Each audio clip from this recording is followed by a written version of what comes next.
नमस्कार। इस समय हमारे साथ ऐलनाबाद में आज पधारे हैं पूर्व कृषि कल्याण मंत्री एवं पशुपालन मंत्री डॉक्टर संजीव बालियान, जो मुजफ्फरनगर से 2 बार के सांसद रह चुके हैं। तो डॉक्टर साहब, आप ये बताइए कि इस समय भारत और पाकिस्तान के बीच में बड़ा विवाद जो है पहलगाम की घटना के बाद बढ़ गया है और ऐलनाबाद जो है सीमावर्ती क्षेत्र है। इसके बारे में आप किस तरह से यहाँ की जनता को आश्वस्त करेंगे, क्योंकि तनाव जो है वो काफ़ी बढ़ गया है? देखिए, तनाव तो उससे ज़्यादा तो लोगों में गुस्सा है।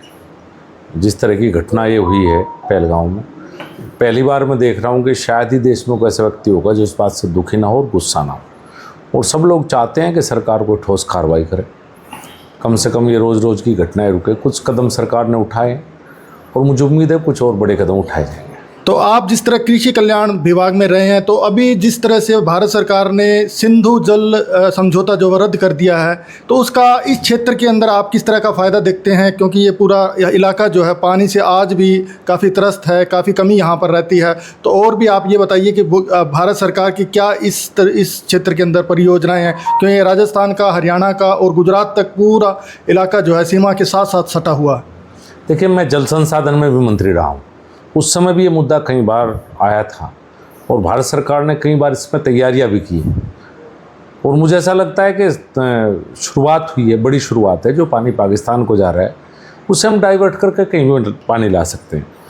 नदी जोड़ो परियोजना की शुरुआत हो चुकी थी, उस समय मैं इस मंत्रालय में था जब शुरू हुई।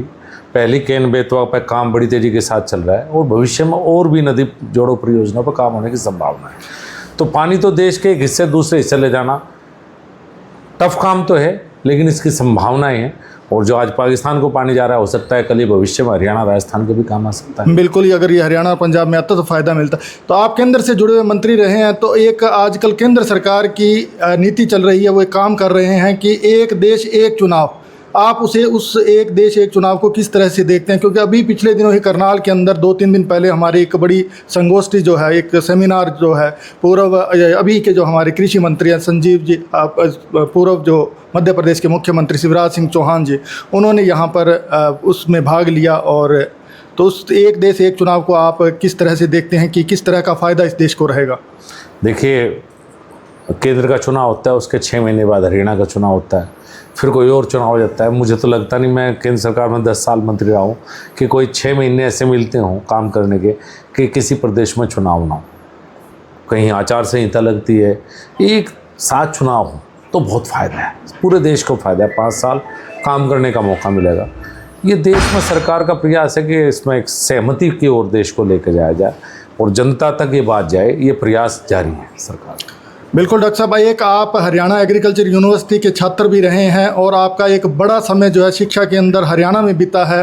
तो हरियाणा जो है लगभग आपका जो पश्चिमी यूपी का क्षेत्र भी है, अगर उसी को जोड़ लें तो किसानी क्षेत्र है। तो किसानों को अपनी आमदनी जो 2022 में टारगेट था दोगुनी का, वो भारत सरकार ने काफ़ी उसके अंदर हेल्प की। तो अब किस तरह से आप देखते हैं, क्योंकि नए रोज़गारों का सृजन किस तरह से हो इस कृषि किसानी के क्षेत्र में, उस तरह की क्या योजनाएं भारत सरकार लेकर आ रही है? देखिए, योजनाएं तो बहुत चलती रहती हैं, लेकिन सच यह है देश में कि किसान को दिक्कत तो हमेशा रही है आज़ादी के बाद आज तक।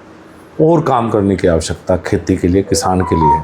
किसान शायद समाज की सबसे कमज़ोर कड़ी है और इस सरकार ने काम भी किया, लेकिन और काम करने की आवश्यकता है। और खेती से अलग भी दूसरे रोज़गार की तरफ किस तरह के स्टार्टअप नए यहाँ पर सर्जित किए जा सकते हैं? किस तरह पर सरकार अगर ध्यान दे, किस तरह के स्टार्टअप जो है यहाँ पर स्टार्ट किए जाए? अभी मैं जिस फार्म को देखने के लिए ऐलनाबाद में आया हूँ, ये फार्म करीब 100 एकड़ में श्रिम्प फार्मिंग करते हैं, त्यागी जी किसान हैं वो।